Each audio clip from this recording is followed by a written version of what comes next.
How did love, law, and power intertwine in a world where marriage was less a private affair and more a binding contract that could shape families, fortunes, and even politics across the Viking Age?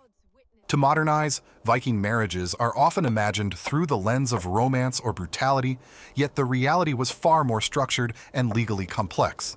In Norse society, marriage was not primarily about personal affection, though affection could and sometimes did grow.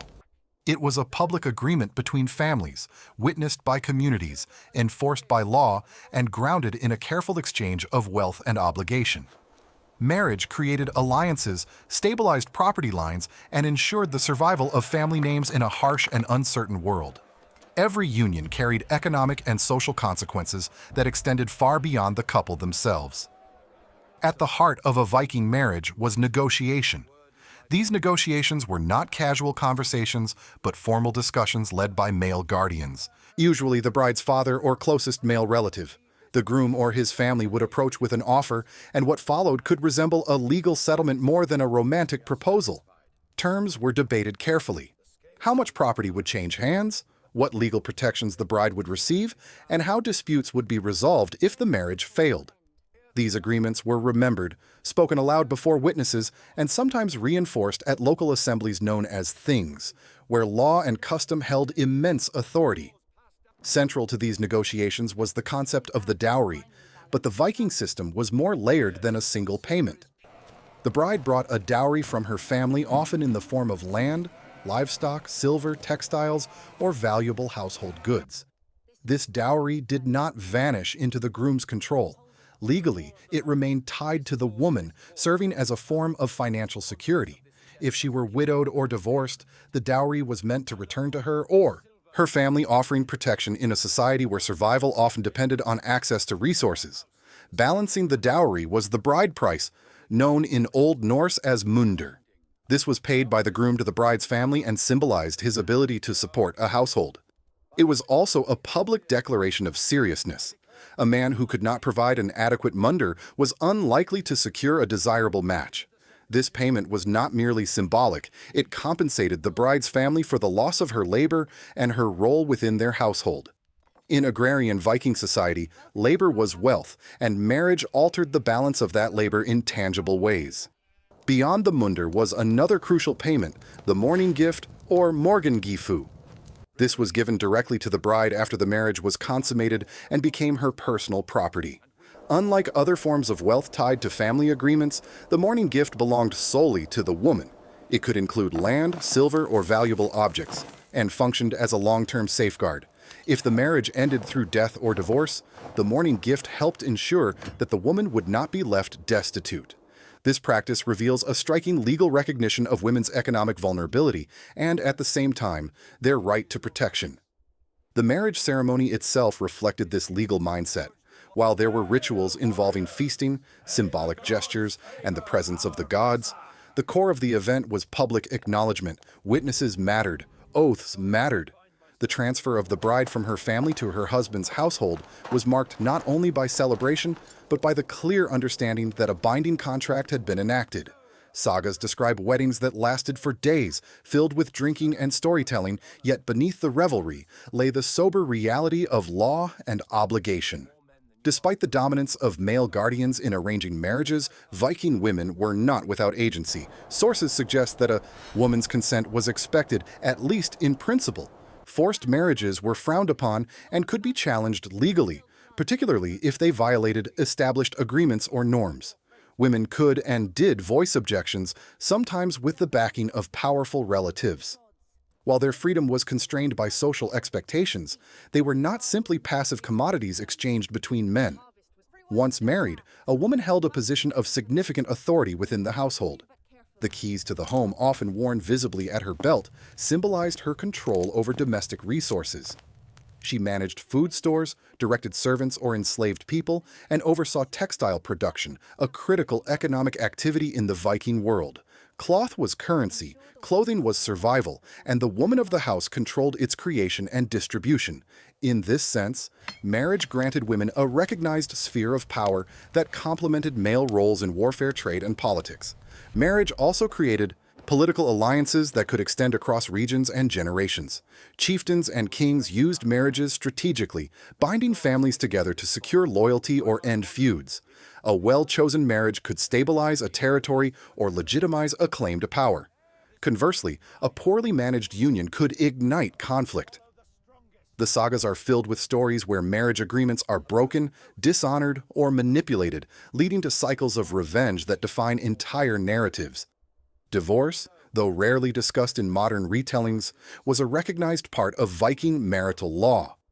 A woman could initiate divorce under certain conditions, such as abandonment, violence, or failure to provide support.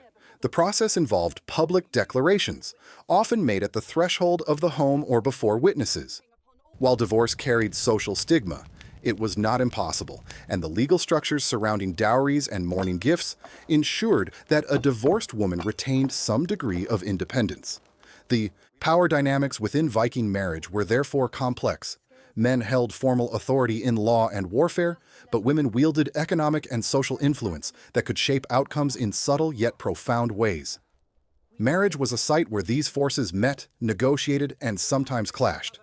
It was neither a simple partnership of equals nor a system of absolute female subjugation, but a balance shaped by necessity, custom, and the relentless demands of survival.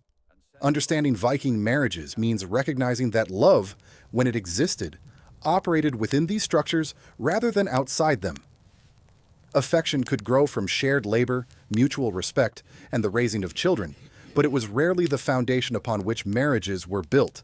The foundation was law, wealth, and power, carefully arranged to endure the uncertainties of life in the Viking Age.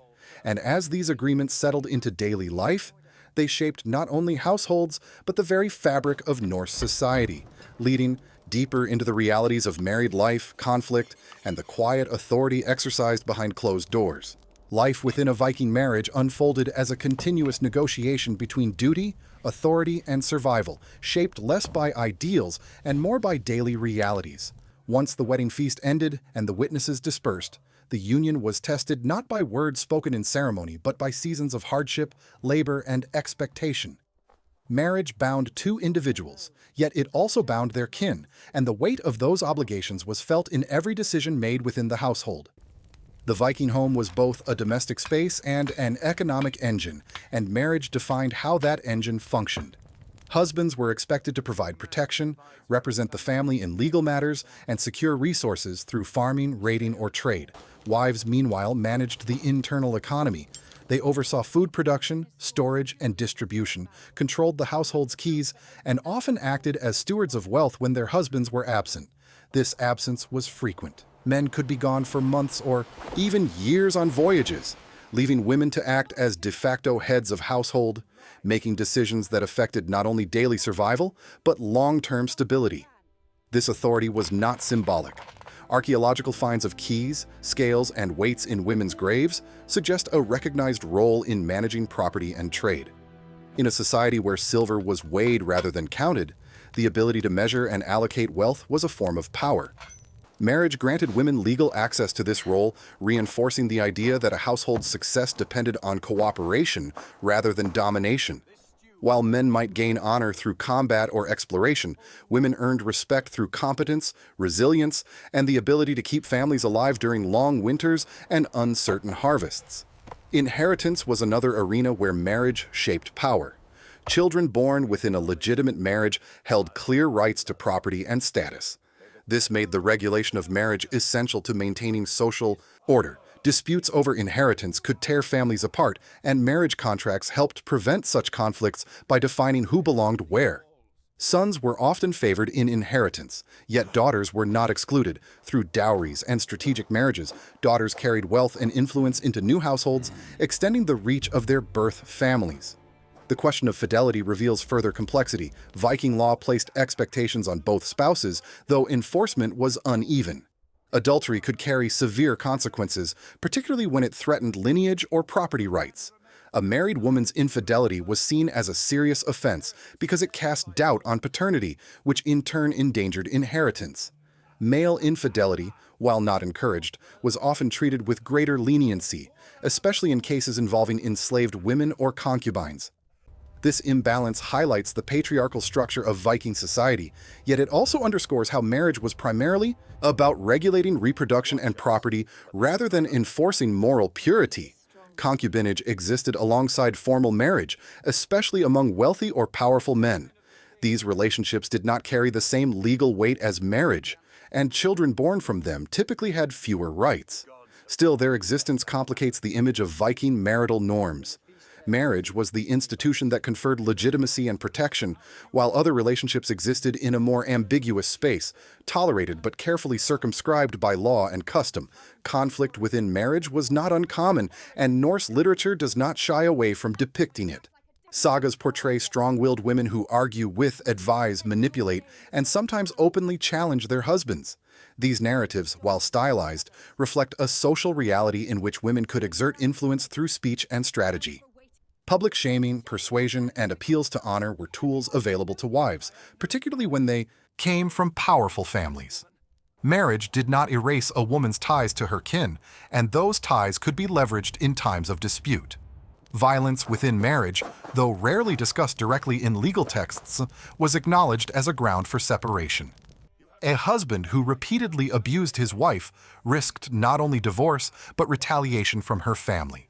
In a culture deeply invested in honor and reputation, such actions could have far-reaching consequences.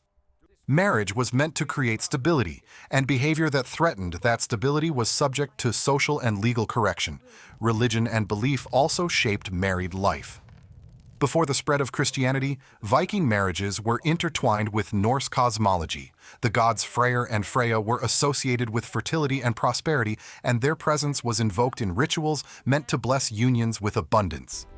Marriage was thus seen as aligned with cosmic order, linking human households to divine forces. With the gradual Christianization of Scandinavia, these beliefs began to shift, introducing new ideas about monogamy, sexual morality, and the sanctity of marriage. For a time, old and new systems coexisted, creating tension and adaptation within marital practices. Widowhood reveals another dimension of power within Viking marriage. A widow was not automatically absorbed into the authority of a male relative. Depending on her wealth and family connections, she could become an independent figure, managing property, arranging marriages for her children, and even negotiating her own remarriage. Some widows chose not to remarry, maintaining control over their assets and household. This autonomy challenges simplistic assumptions about women's roles and highlights how marriage could both limit and enable female agency. Marriage also functioned as a moral framework within the community. It defined acceptable relationships, structured sexual behavior, and reinforced social hierarchies. Yet it was flexible, enough to adapt to circumstance. Long separations, economic necessity, and political ambition all shaped how strictly norms were enforced. The law provided guidelines, but practice was often shaped by negotiation and compromise. As generations passed, the cumulative effect of marriages shaped entire regions. Alliances forged through marriage could bring peace to feuding families or create networks of loyalty that supported emerging kingdoms. Conversely, broken marriages and disputed contracts could ignite conflicts that echoed for decades. In this way, marriage was not a private institution, but a cornerstone of Viking social and political life. Through all these layers, marriage remained a balancing act between obligation and opportunity. It constrained individual desire, yet it also offered pathways to security and influence. It reinforced gender roles, yet it granted women recognized authority within specific domains. Understanding Viking marriage requires seeing it not as a static tradition, but as a living system, constantly adjusted to meet the demands of environment, belief, and power. And as these adjustments continued, they set the stage for deeper tensions and transformations that would reshape marriage itself in the closing phase of the Viking Age, carrying the story forward into its final chapter. As the Viking Age moved toward its later centuries, marriage increasingly became a space where old traditions met new pressures, reshaping contracts, authority, and expectations in subtle but lasting ways. The spread of Christianity across Scandinavia did not immediately erase established marital customs, but it slowly altered their meaning. What had once been a flexible legal agreement rooted in family negotiation began to take on a moral and religious dimension that emphasized permanence, exclusivity, and spiritual duty. These changes did not happen overnight, and for generations, Viking marriages existed in a state of transition, shaped by both ancestral law and emerging doctrine. Christian influence placed new emphasis on monogamy and the sanctity of marriage. Concubinage, once tolerated among elites, was increasingly condemned, and the legitimacy of children became more tightly defined by church law. This shift strengthened the position of the lawful wife while narrowing the informal arrangements that had previously existed on the margins of society. At the same time, the church sought to regulate marriage ceremonies, replacing traditional feasts and oaths with blessings and sacraments. Yet, even as priests gained influence, families continued to negotiate wealth, land, and alliances much as they always had, proving that economic realities could not be erased by belief alone. Legal codes from the later Viking Age reflect this blending of systems. Marriage contracts still outlined dowries, bride prices, and mourning gifts, but they were increasingly recorded in writing rather than remembered orally. This change favored those who understood law and literacy, gradually shifting power toward emerging elites and religious authorities. Women's rights within marriage, though still present, became more rigidly defined. While earlier customs allowed for flexible interpretations and negotiation, written law left less room for adaptation, binding individuals more tightly to formal structures. Despite these changes, women continued to exercise influence within marriage, often in ways that left little trace in official records. Household management remained firmly in female hands, and the success or failure of a family still depended on a wife's ability to organize labor, preserve food, and maintain social ties. Marriage remained a partnership of survival, even as its ideological framing evolved. The quiet authority of women within the home persisted, even when public narratives increasingly centered on male leadership and religious obedience. The role of marriage in conflict resolution also endured. Feuds, a defining feature of Viking society, were often settled or softened through strategic unions. A marriage could transform enemies into kin, replacing cycles of revenge with obligations of loyalty. These arrangements required careful balancing, as lingering resentment could undermine even the most carefully planned alliance. Wives in such marriages often carried an immense burden, expected to navigate divided loyalties while maintaining household stability. Their success or failure could determine whether peace held or violence resumed. Marriage also shaped the transmission of culture and memory. Through storytelling, ritual, and daily practice, married women played a central role in preserving traditions. They taught children not only practical skills, but also values, lineage, and identity. In this way, marriage was a conduit through which Viking culture reproduced itself across generations. Even as external influences grew stronger, the household remained a powerful site of continuity, anchored by marital bonds. Aging within marriage reveals further complexity. Elderly couples who survived decades together occupied respected positions within their communities. Their endurance symbolized stability and wisdom, and their marriages became living records of alliances long forged. Widows and widowers, having fulfilled their marital roles, often gained a form of authority rooted in experience. A widow who had managed a household through hardship commanded respect, and her counsel could carry significant weight in family decisions. The emotional dimension of Viking marriage, though rarely explicit in legal texts, emerges indirectly through sagas and poetry. Love, resentment, loyalty, and grief all appear, suggesting that marriages were not purely transactional. Long partnerships could foster deep bonds, particularly when forged through shared struggle. The loss of a spouse, whether through death or separation, is often portrayed as a profound rupture, indicating that emotional investment was both possible and valued, even if it was not the primary purpose of the union. By the end of the Viking Age, marriage had become a more formalized institution, yet it retained its core function as a mechanism for organizing power and property. The balance between male authority and female agency shifted but did not disappear.